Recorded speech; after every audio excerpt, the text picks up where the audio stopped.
بمجاري گرانبونا کلوپلین خوارنه ده ماه رمضان ده بتایبتی بر خود مجم چالاکبان هجار معوجه بجاری حسی که باوی کراستراس بمریا ما مستعجر دم باش بری حمود شتکی اگر تسبیک ده بحث اوی چند بکه ده ماه رمضان ده چو گهاردن کتا بازار ده چه گرانبون ده کلوپلین ده نرخ کلوپلین ده چه بو؟ بله دم باش بو زبط ما شبان و کارمندان آرکیجی راستیش يعني دسبيكا به هيبا بيروز قالك نقيتنا وحيوان دتاق سيتاق جارناوي في دبين قارنه وقت ما باجان خيار او تشتي درجي وفتي فروجا دبي جو بارف جرانيه زور لسملي في كيف تيبت قوت هكتر مقارنه كيف دا هاتي خلكير شي بكي قد مقارنة ناب هاتي كلا من ابتداشيا صار خراب جي تزان في جوات كما بيتر اعتماد سر دنيا كان دنيا جي اتصال تنيه دبو ستم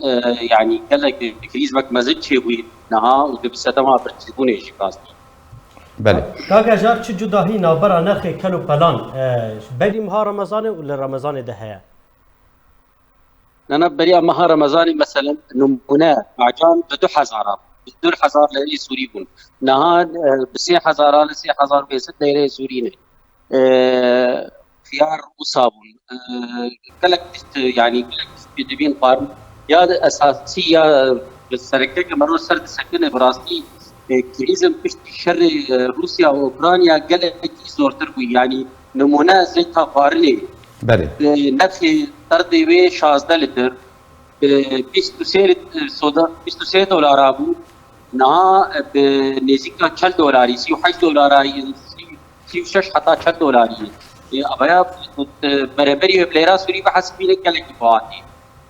ودولار جي لك بوهاوي بدما دامت يعني انك بوابون دنخي دولار جي تشويه لي از بازم اماجه بيه بكستكيدن جي دكان سينوري بريجيمير هرمن نفسي بريجيمير او درجه جتينه او سدمك سركيش وبهابوني نها وكون زانن في فرانيا في دبين قارني جوان تبرا حتى تبرين برا بين شام او هذا ريجيم جاري بازكاني في تكيف قردنه ما هي ثم دي قارني درباسي هرمي ما بله مامۆستا هەژار جارەگەدن پرسیارە سەیتە بکەم نەها ڕۆژاوای کوردستانی ئەلگۆری وێ بوو هابووناک و چێ بووە یانی ئاستی هەژاریە ڕۆژاوای کوردستانی فەقیر بوونە خەلکێک و نکارن دەبارە ژیانە خۆ بکەن گەهشتە چه ئاستەکێ و چ جۆرە بارگرانی سەر ملێ خەلکێ دروستکردە بەهابوونە نرخی کەلوپەلان يعني اب است براستيد لها استك جهاي جهاكي استك مترسدار جبركو برانيا خلكي نهاد وي استي دجين تنبون بزحمتي لتنيش تنبون يجي ولا فقيرون يجي لقيدابون يعني بزحمتي تشتكي فايدا دك لتنيش بوهابون يجي لقيدابون نها بر وقت نمونه مادا شكر لبازار رشتي فروتن بدخل كلكي بوها بون منە بچقاسی مامۆستا هەژار چقاسی تێفرۆتن شەکر لێ نرخی تەموینێ مەسەلەن 2975 لەرێ سووریە ئەبەیە دەبێ بۆ لێ 2975 پەیدا نابێت چار و پێستی دەبێ سەدەم ئەبەیە یاری خەڵکی ڕاستیشی گەلێکی تێشیا ڕەوشێکی مەترسیدارن ئێمە ئەس دەبێژم مەترسیدار ودبي اصلي دبي كوتشباكا ناف دولتي كسن ديكليتار بالبرسياريا قبل الجول بالبرسياريا قبل وهالكلمه بالبرسياريه از بيجم انها في مستيا ما اليكاريان هي اليكاريك بلاز يعني دروشك مروفي قالك زحمت تجي خلقي ما باشا مامۆستا هەژار البێدرێ پرسێکە تە دەستپێکا گوتنە خۆدەتە بەحساوی چەندی کرد و داهاتێن خەلکێن بژن معاشەوە واریداتەوە کاری وایە دەستە هەر جۆرە کارێک بێ نەلگۆری نرخانە یعنی ئەگەر تو بەراورد بکێ مەهانە عاملێک و دەستێ خۆی شتکێ چقاسی وەردەگرێ و بەشێ چقاسی ژمەهێتکێ ئەو شتێک و کار پێتکێ يعني نها مثلا نمونه كارمن دريجي حيوانه 100,000 ليره سوري دقرت کارمند ریبریه 26,000 ورد گرفت یک و بتسته کار دکه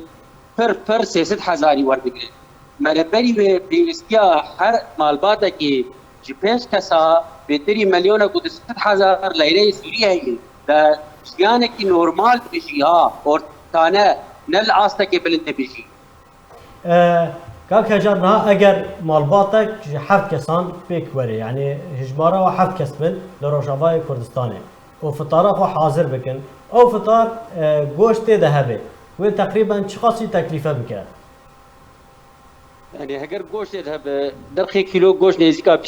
20,000 ليرة سورية يعني 5,000 ليرة سورية في استياوي فطارة خو بكن اللي نتني فطارة معناه كانوا برين جياني فرن زورن يعني اگر صرف حيوانه كيستيا مالباتك الحف كسا مليون ونيفك ليره سورية هي ودهاتيه وي نزيده 200,000 ليره سورية دبي دري مرود سكنه برف شغل دي زحمته وبيجندي فارق جداهي هي يعني كي شيء مزن ابي جداهي مزن دبرتي او تشاو خلكي بقدين دبيرو فيدي يعني بيوسكي شارسريك باللزاية باشا كاك هجار بدري كاك هجار بدري برسك يعني خلق هشتي بي استي هري خراب برتشون يعني دنابا خلق كده خلق بخوت شد بيجي قلنا باخل كده بلا بيوستي وابشي خلق دا خوازا شدكي يعني بيقومان بيوست مروها ما شابك بركنسياريا سنكي يعني ببرية ابري ببريا بنهال برت استلاتاره او بركنسياري وفي بيوست بركنسياري لغور بيوست رابع اللي بخا بالنهار خلق جهاز تبي اصلي تفكيري دبيجو اب كارك بيبي نعم خلق كولان اخفن يعني بيجن يعني احساس